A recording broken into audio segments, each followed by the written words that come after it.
Funding is a tool, not a goal. The goal is a profitable business. A lot of these businesses, and I hear it more and more people that I speak to, they lack that clarity. They come to work, they do what they think they should be doing, but they very rarely pause and reflect, well, what am I doing this for? Where am I going? Strategy is actually really simple. Where you are now, point A, where you want to get to, which is point B, how are you going to get there? Protecting the human first, because if the business fails, you can start another one. Business is just a way to have a better life, but you also need to do the same exercise for yourself, for your personal life, and your personal goals and strategy is as equally important as your business.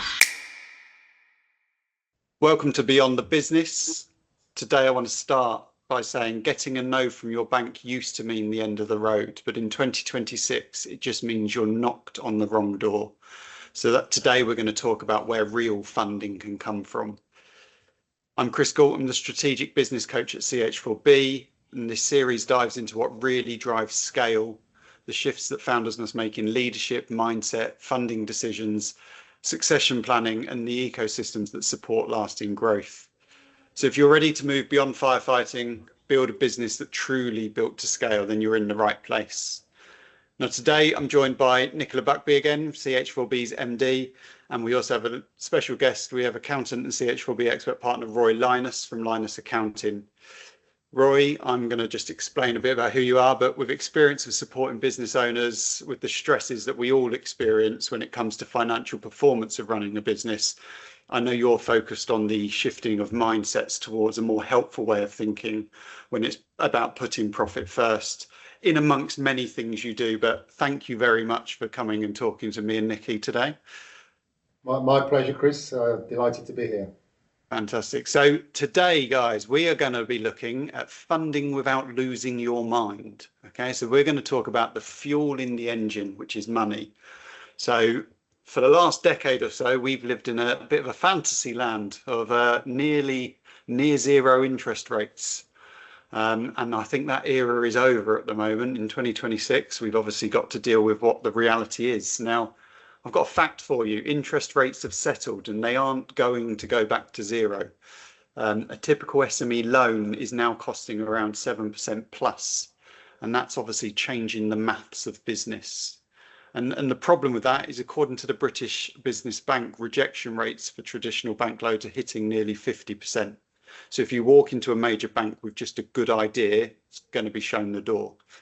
So I want us to talk about, to start with, sort of the landscape we're living in, and the fact that now you can't build a business case on hope anymore.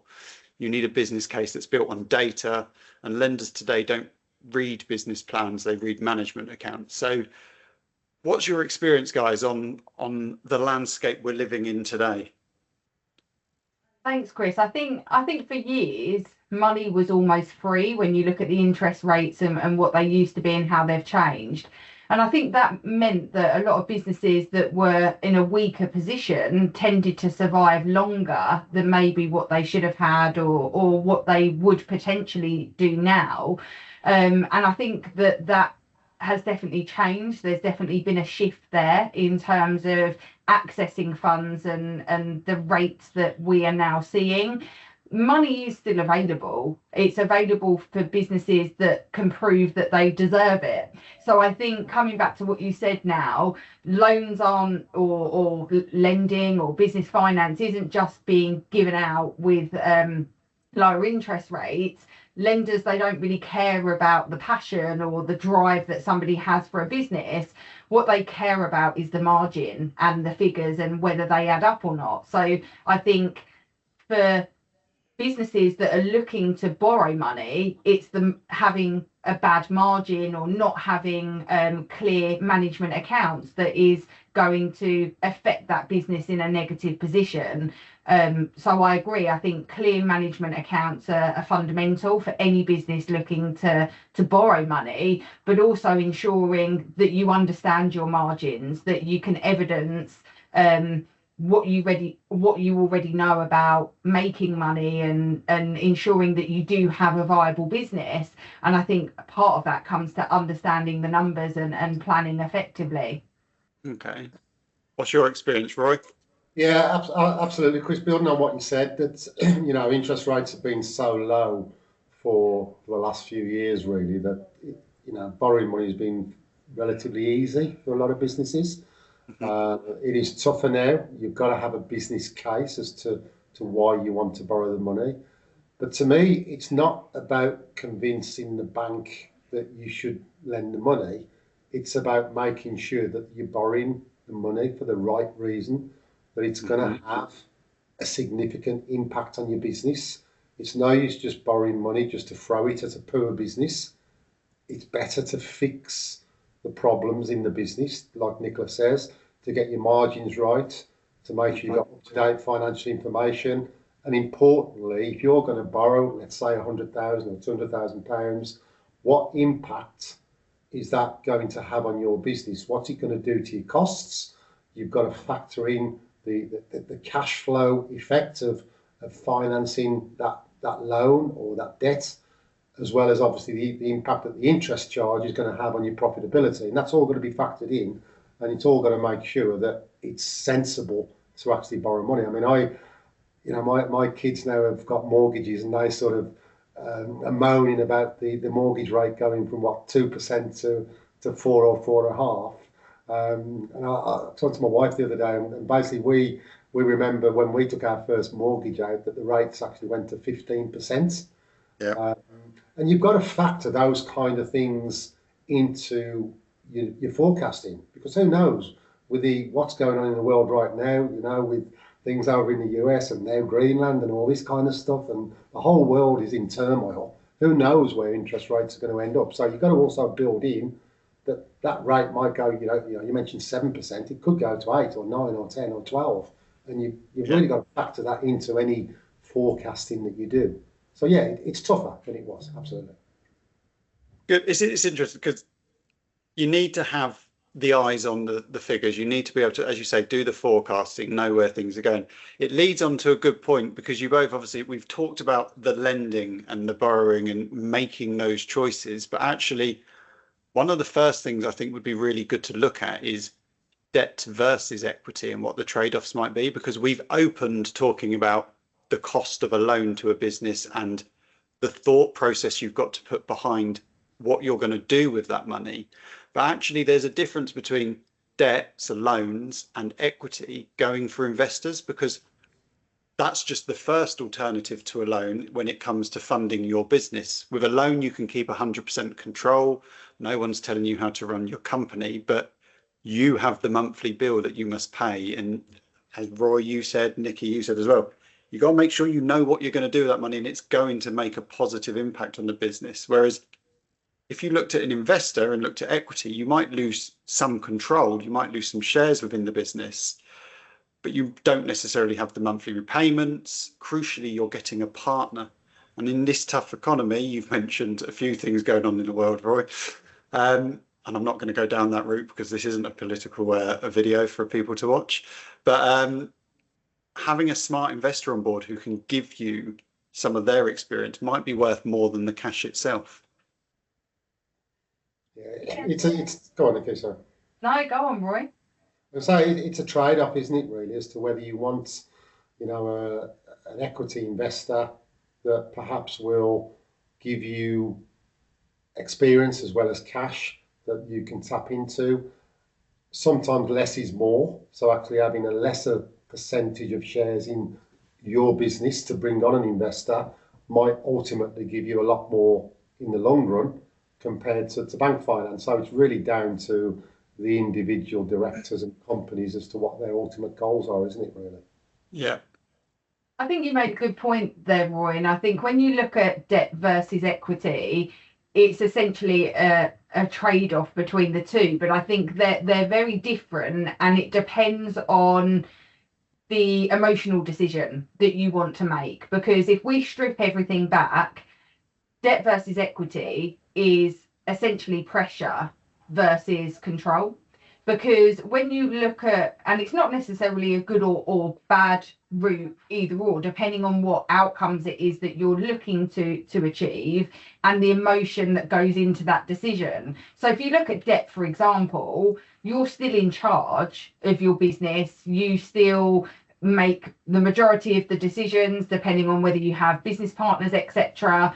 And you still hold the reins, if you like, and run that business effectively. But that clock is always ticking. Whether you have a good month or a bad month, the payments are still expected to go out and that interest is still there.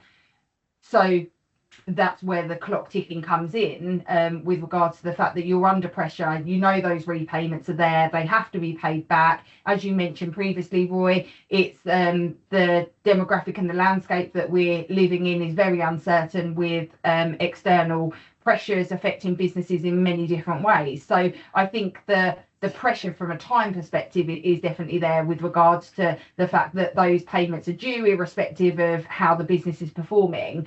I think when we look at equity, that as an emotional decision can play slightly harder on the minds of those business owners, and you almost sort of have that internal battle that you're facing. It's something you're giving away, essentially a piece of a business that you've built, something that you're passionate about, something that you've been working on, put a lot of hours, blood, sweat and tears into, but you're buying yourself time, you're taking off that pressure, and you're giving yourself a bit of breathing room without even considering the experience that you might be bringing in and the support that you might have around you, as opposed to going alone and doing it alone. And it always reminds me of Dragon's Den. We've all watched Dragon's Den. Everybody understands that people or business owners are going in to pitch to a panel of experts who have a lot of experience, who have a large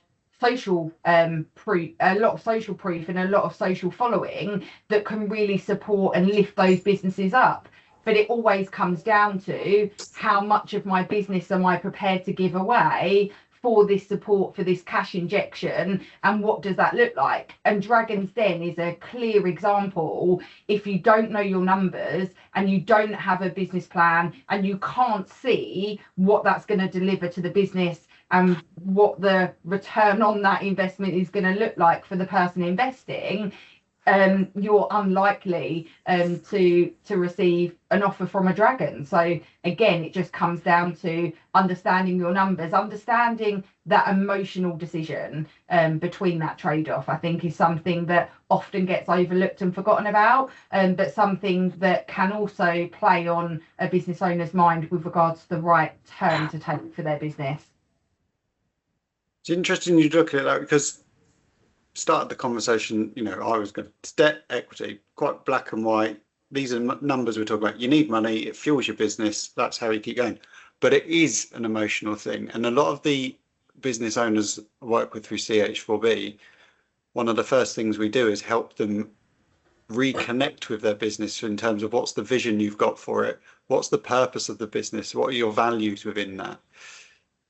And actually, if you care so passionately about your business, it might feel hard to give up control, but equally that might be the thing that makes it thrive, bringing someone else in and giving it a new lease of life as such. And one thing we've got to, you know, say to everyone that's watching this is, before you sign any loan, ask yourself, do I actually need the funding? Roy covered that off at the beginning.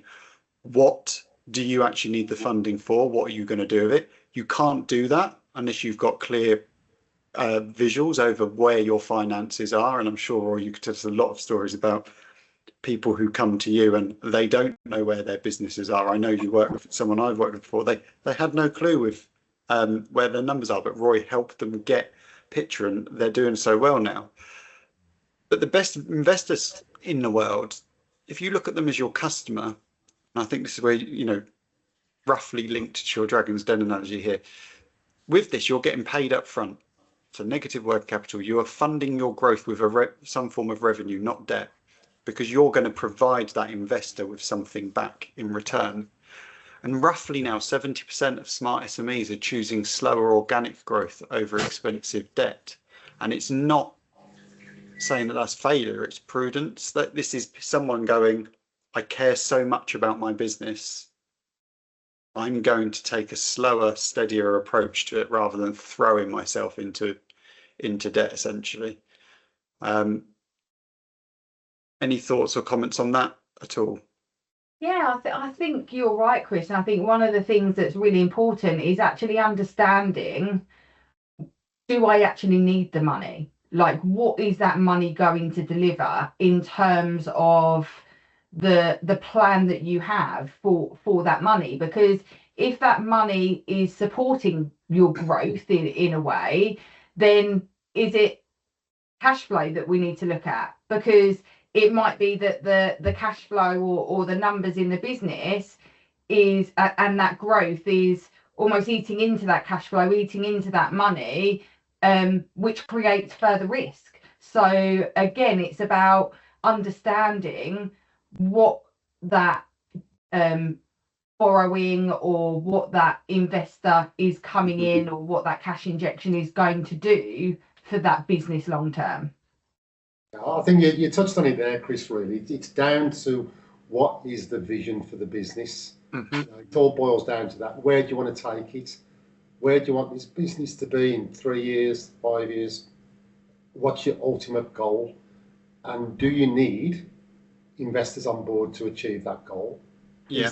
Is that a better route than maybe taking on debt and getting to your goal that way? Do you actually need any investment at all? And do you need debt, or can you actually grow it without that debt or that equity anyway? And that's drilling down to your vision and your goals. And it all boils down to that, really, because that's got to be the driver behind the business. So you then decide, do I need an investor? Do I need debt? Or can I actually do it without debt and without an investor, which is even better if you can.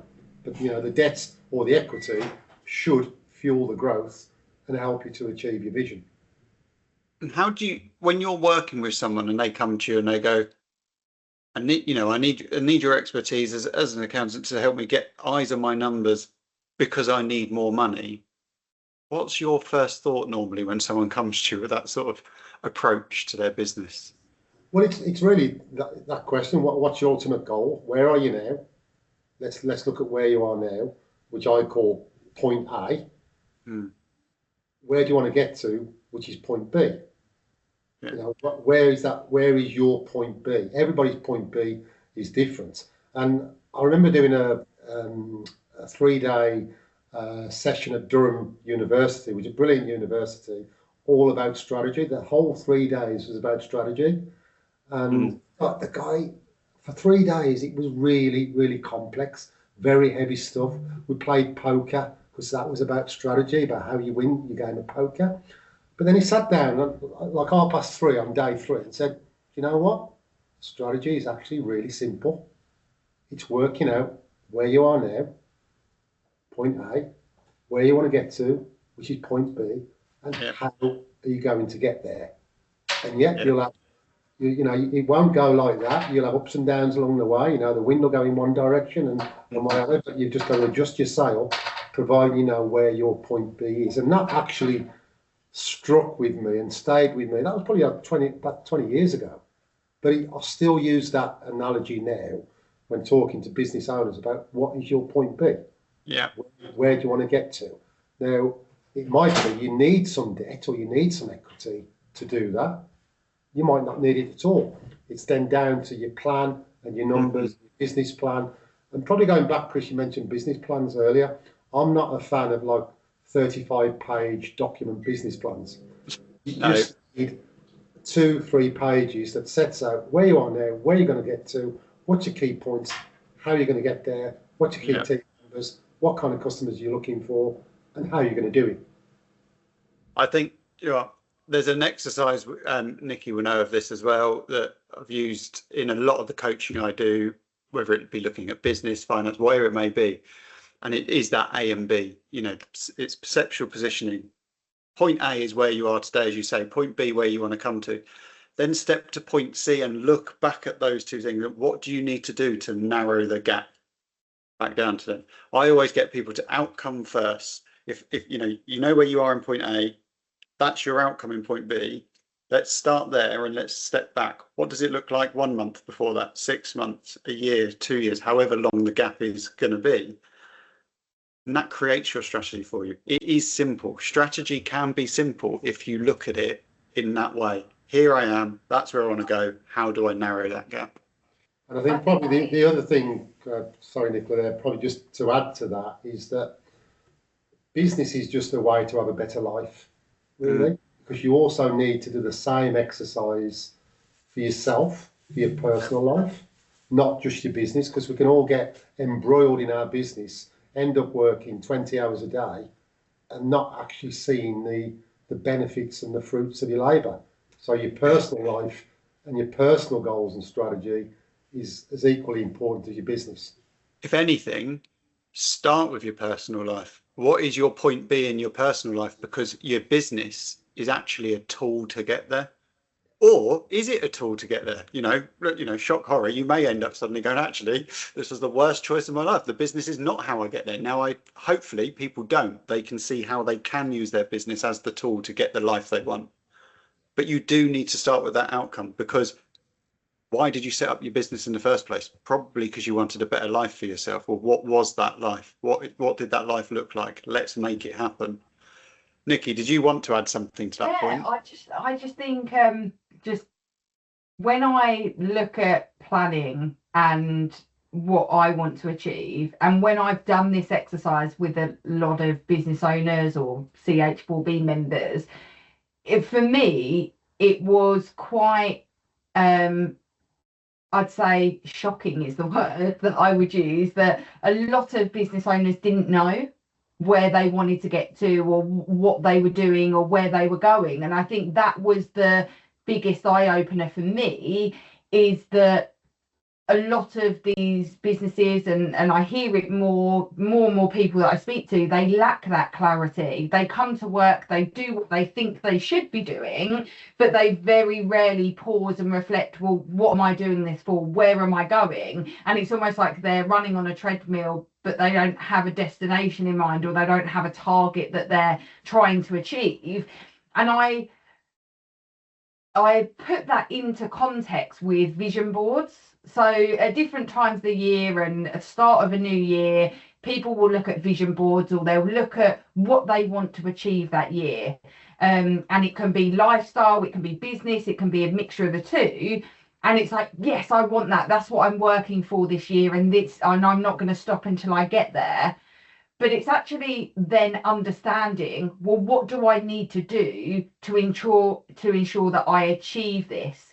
And what stops or breaks in the process am I going to put in place to ensure that I check back and hold myself to account that I am on track to achieve what is on that vision board?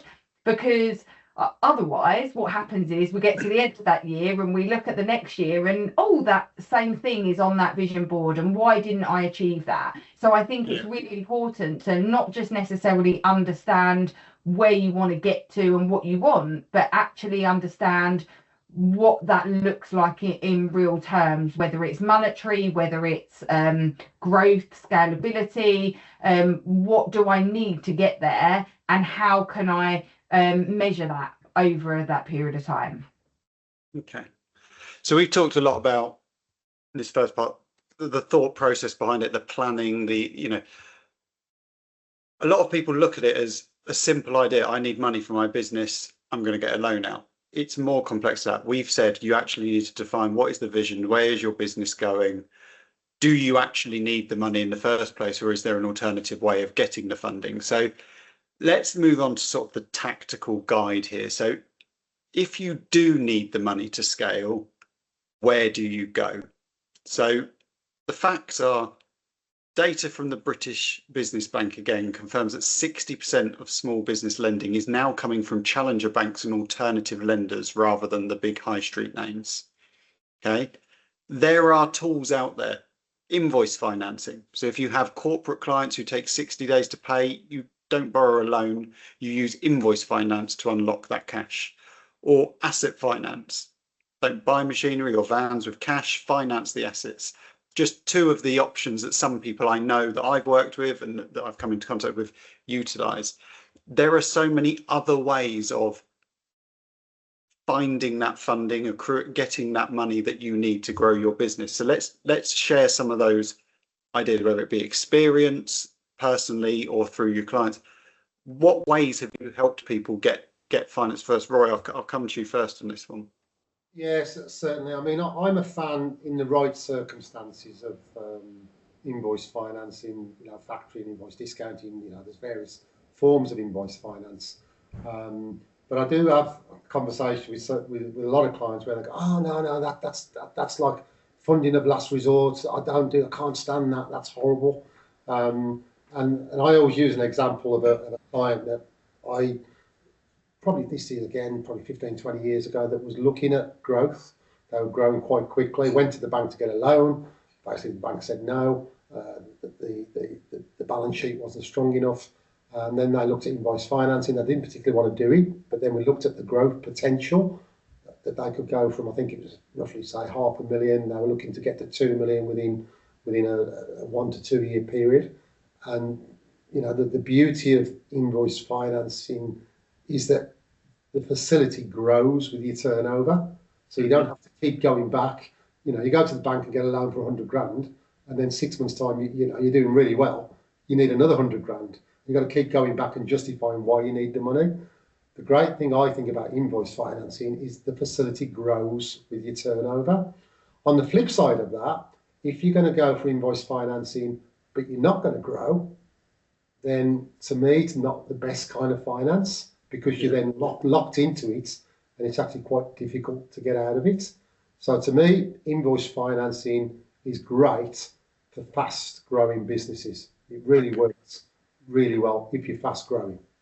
And the experience I've got with invoice financing, and it'd be good to see if you correct me here, but you're right, it's for fast growing companies because you almost get locked into it. But if you forecast properly to say, I'm going to be using invoice financing, so I know the funding comes with an element of cost the whole time I'm using it.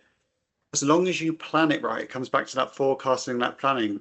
If you build it in, factor it into your costs as such, actually it's a really useful tool that people shouldn't be scared of and shouldn't be looking as a last resort, as you said, you've had clients say before. Is that right? Yeah, absolutely. And what I would say, Chris, is there is two elements. There's a finance cost, and there's effectively an administration charge that the invoice finance company will charge. So there's two elements of the cost of invoice financing, and I would say build those costs into your pricing, so it almost becomes self-funded anyway. And that actually wasn't one I mentioned before, but when people talk about where does the money come from, where do you go to get the money? One of the first things I look at with a business is their current prices, because I've lost track of how many times I've spoken to a business owner. When did you last look at your prices?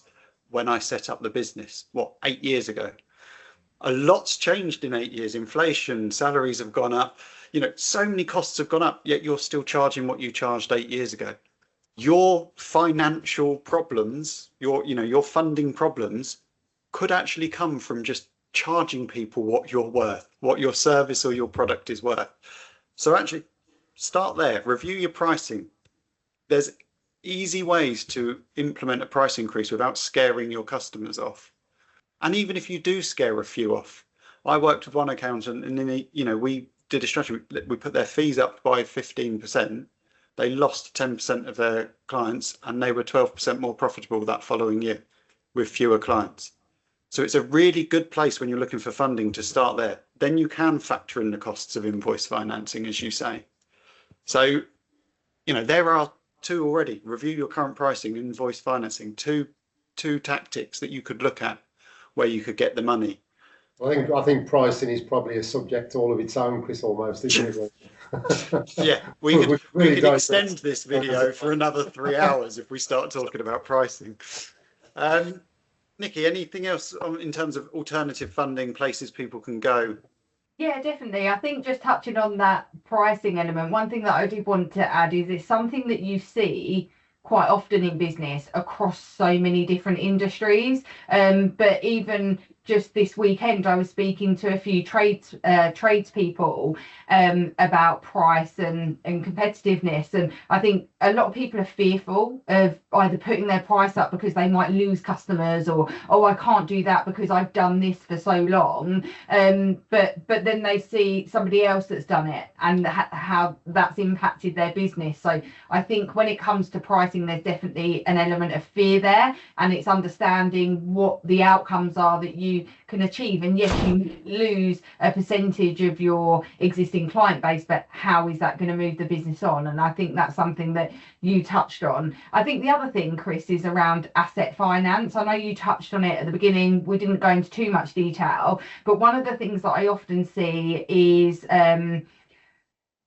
cash in the business draining from buying vans, machinery or kit, and a lot of those expenses and costs are putting a lot of pressure on the business. But if an asset should directly create revenue, and it should in turn pay for itself. So I think again, asset finance is something that is often overlooked, either because there's a lack of understanding or lack of knowledge on, well, where is that asset sold? Do I own it personally? Is it owned by the business? What options are available to me? And I think with everything that we discuss around finance business, there's an element of education that comes with it, because a lot of these business owners don't know what is available and what is out there in the marketplace, or they might have heard these phrases that we're discussing today but don't really understand what that means to them and what that means to the business. So I think again, it's definitely these conversations that we're having, not being afraid to ask the questions and to improve your understanding, because it's education. And I think that's where a lot of businesses do grow and thrive, based on having that level of understanding, educating yourself on what options are out there and what that means. So again, I think asset finance is another consideration that businesses should look at, especially if they own machinery, premises, etc. And then in addition to that, what other benefits could they look at to bring money into the business? Is it that you can look at R&D tax claims, capital allowance claims and things like that when it comes to assets and owning property? And I know that's a completely different subject that we won't go off on a tangent on, but something to definitely consider. I mean, we are at risk here, the three of us, through this conversation, of creating follow-up episodes with all these various different things. But you know, and we probably will. We will take snippets from this and we will expand it, because we're touching loosely for people watching this on what the alternative fundings are, but each one in itself has its own nuances that need to be, you know, thought about, including the security risks. Roy, you talked about earlier, or you raised the point about it's not just where you want your business to get to, it's where you know, what you want from your life goals. And we said, you know, I responded to you by saying your business may even be the tool to achieve your life goals. Well, one of the things we haven't highlighted here, and this is, I think, the warning that I want to put out there, the most important part of this video almost is around personal guarantees. Because when you are looking for funding, the lender wants security. And, you know, depending on what type of funding you get, you may be asked to sign a personal guarantee. Now, this puts your personal home on the line, for example, if the business fails. So, you know, from me, rule one is if you're going to go down a personal guarantee route, you need to negotiate and cap the guarantee. You never want to sign a guarantee for a maybe. You need to make sure you're certain that it's going to work, it's going to give you what you need. And you also want to make sure you're protecting the human first, because if the business fails, you can start another one. But if you impact your life through, you know, losing your house with a personal guarantee, it's a big difference. So we're talking about funding for your business here, and people, Nikki, you said it earlier, people are emotionally attached. And sometimes they don't always see this. They're going, I have to do everything I can to make this business work. But should they go down a personal guarantee route, or is life bigger than that? And should they be looking elsewhere? What's your thoughts? Yeah, it's a good point, Chris, because obviously, it's almost a tester, isn't it? If the bank want a personal guarantee and you won't give one, if I'm in the bank's seat, I'm thinking, well, if he won't back his own business, why should I give him the money? So you can see that point of view, but obviously from the business owner's point of view, you want the finance, if you need the finance, as all the points that we've discussed, but you don't really want to put a personal guarantee on it because things can and do go wrong. You can have all the best plans in the world, but things can change. COVID comes and hits people completely. Anything can happen. So that personal guarantee, if you're signing it, you've got to be well aware of the consequences of that personal guarantee, that it could be called in, and as you said, you could lose your house. I believe, Chris, I mean, I'm not experienced in this aspect, but I believe you can take out personal guarantee insurance. So if a personal guarantee is the only option to get the finance, maybe you could look at insurance. But it probably brings me back to an example when we're talking about emotional attachment to your business. An example with a client of mine, again, and he's still a client now, he's a great client of ours. About 22 years ago, his business was really, really struggling. And he was going to borrow, kind of remortgage his house and put £250,000 into the business. I looked at it and said, don't do it. Don't do it, because within 6 months, that £250,000 will be gone. We did some forecasts. I said, it's going to be gone. All you're doing is throwing money at something that is eating cash. It's not going to work. I said, why don't you face up to it? Your business needs to go into liquidation. I know you don't want to do it, but this is the reality of where you are. I said, then let's look at a restart.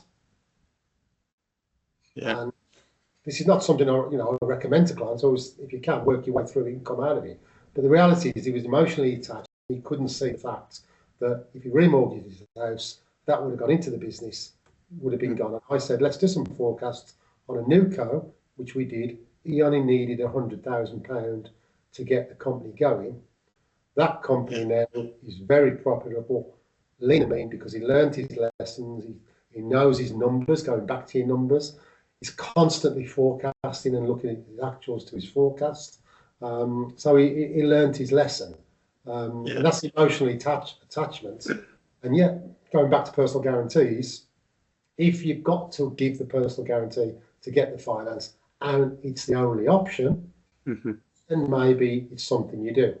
But if you can, try and get the finance without the personal guarantee. And as you mentioned earlier, if you use your debtors for your asset financing, if you use for your invoice financing, if you use your assets for your asset finance, and then you can look at maybe a separate overdraft or a loan, but that overdraft or loan won't be as much because you're using the other assets that you've got within the business.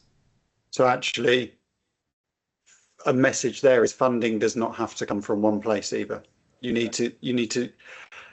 I said don't go down personal guarantees unless it's a certainty. And what you've done there is you've gone back to look at the plan, look at the figures, make data-driven decisions. It was almost a certainty that that money would not help and it would disappear. So actually, what you've done is don't do this on a maybe. Let's look at an alternative route to the lifestyle you're trying to get. That's how your client obviously dealt with it, and great to hear that they're being successful. But as you say, maybe look at multiple ways of funding the business. Absolutely, yeah. Nikki, do you want to add anything on that point at all? I think Roy knocked the nail on the head with it, really. I think one of the things that I was just going to add is to say that you can rebuild a company. You can, like you said, when you can strip that emotion out, you can take on the learning, you can down tools and go again. It's not that easy to rebuild a family home or to rebuild your mental health and the impacts that may have if you were to lose everything. So again, it's just understanding and being open to the consequences of those decisions, and understanding in real life what that means, and having that understanding of, look, this could be worst case scenario, but it's something that we need to consider and look at alternative routes forward for sure. Thank you very much, both of you. Look, I want to finish this video sort of with a tip from each of you for anyone that's watching. So think about everything we've talked about today. If you could give one key tip or message takeaway for the people watching. Roy, I'm going to come to you first. Sorry, I'm going to put you on the spot first, but what would you say to them as your one key takeaway? I think really the points I've made in the video, Chris, to strip it back to basics. Where are you now? Where do you want to get to? Do you actually need the funding? Can you actually find the funding within the business already? Is it already there, but you just don't realise it? Can you make some changes? You touched on pricing.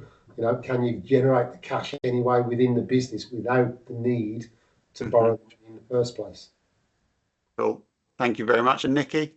Yeah, just to add on that, I think ultimately whatever funding that you bring into the business, it accelerates what already exists, and that's good and bad. As a takeaway from what Roy shared with a client that he'd worked, funding isn't success or about being successful, and funding isn't going to always generate success, but profitability is, and understanding your numbers and understanding the reason why we make the decisions. So if anybody's looking at bringing money into their business, it's really important that it's not done blindly, that they understand what they're going to get out of that cash injection and what that means to them. And I think just linking that back to CH4B, that's why we built the business hub, so that we've got vetted experts, we've got ethical partners. We're here to talk and educate business owners on what they don't know, and to support them in navigating challenges that they have in the business. So again, always happy to lend an ear for a conversation, and that there's help out there, and understanding your business and where you want to get to and where you are now currently is a fundamental for every business owner. Thank you. And obviously I'll add to the takeaways to give a third is, if you do go down the route that you need funding, it's not one solution. You might choose multiple funding options. And I think that's important to leave people with as well. So both of you, thank you very much, obviously, for the conversation. Hopefully the viewers have found something useful out of this. The conclusion, everyone, as you've just heard from Roy, from Nikki and myself, is funding is a tool, not a goal. The goal is a profitable business. If you need capital, don't just Google business loans and hope for the best, because that is how you could end up with bad terms. So if you are not sure of the way forwards, come to the CH4B Hub. As Nikki said, we have a vetted ecosystem of ethical lenders and partners who understand SMEs, like Roy here, who understands SMEs and can give that guidance, advice and understanding on the figures. So stop trying to navigate the market alone. You can click the link that will go along with this video to access our trusted partner network and more information about CH4B. And in the next video, we will hopefully share some more information that's useful for you. So again, thank you very much, everyone, Roy, Nikki, and all of those watching.